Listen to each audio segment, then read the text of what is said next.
it's one of the fun things about some of the fossils is they tell stories. Here's a freshwater stingray, and what's fun about this guy, he's got a bite mark out of his disc. So he got a little too close to a turtle or possibly an alligator gar. The main thing being quarried here would be the coal from the coal mine, but for our section of the industry, it's the fossil fish. It's huge for us, for as far as our economy.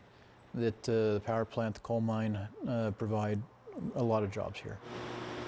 Natural gas prices dropped dramatically in 2016, and it made a big difference on switching dispatch between gas units and coal units. Also at that time, renewables have grown year after year after year, and they are a cheaper alternative from a market perspective than a coal plant. My phone went off, text came off, and just one quick word that said devastating. I thought, well, they've got my attention now. What's devastating? So I pulled the car off, made a phone call. I said, what's the problem? What's devastating? And they said, well, we have a new integrated resource plan that calls for a rather quick closure of the power plant facilities in Kemmerer, Diamondville. From that point on, going into the legislative session in January, February, March, it was consuming me. I was up at night thinking about these people, their jobs, good, decent people. I thought, what can we do to keep their employment going? In Wyoming, because coal is so important, the legislature has kind of prided itself on being a coal-friendly place.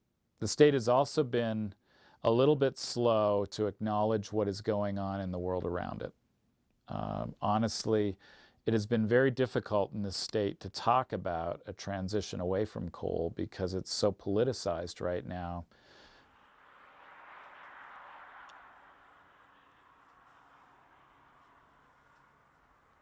You don't talk about it. And so there's kind of been this hear no evil, see no evil, speak no evil going on. But in fact, that's led to just ignoring the problem or avoiding consideration. We have been reticent or maybe just slow, or maybe we've denied the changes that are going on.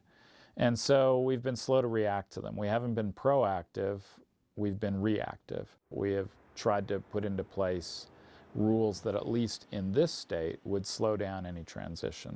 We understand that a change is coming, but we're simply asking that let's do it with some wisdom. Let's not put the plane into a nosedive. Let's let it glide down easy and sort this out. Rather than close it, let's explore opportunities for selling it first.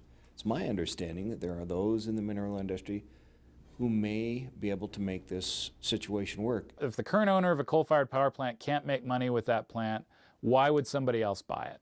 But on the other side of the coin, the devil's in the details. If the state tells the utility you have to buy that electricity at a certain price that allows a new operator to make money, then you could see the coal-fired power plant continuing.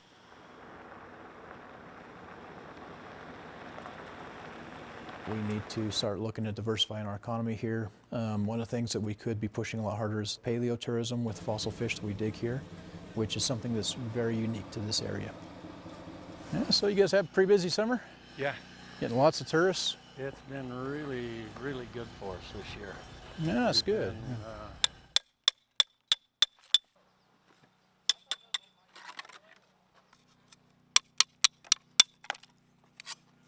So this is the other half of that fish.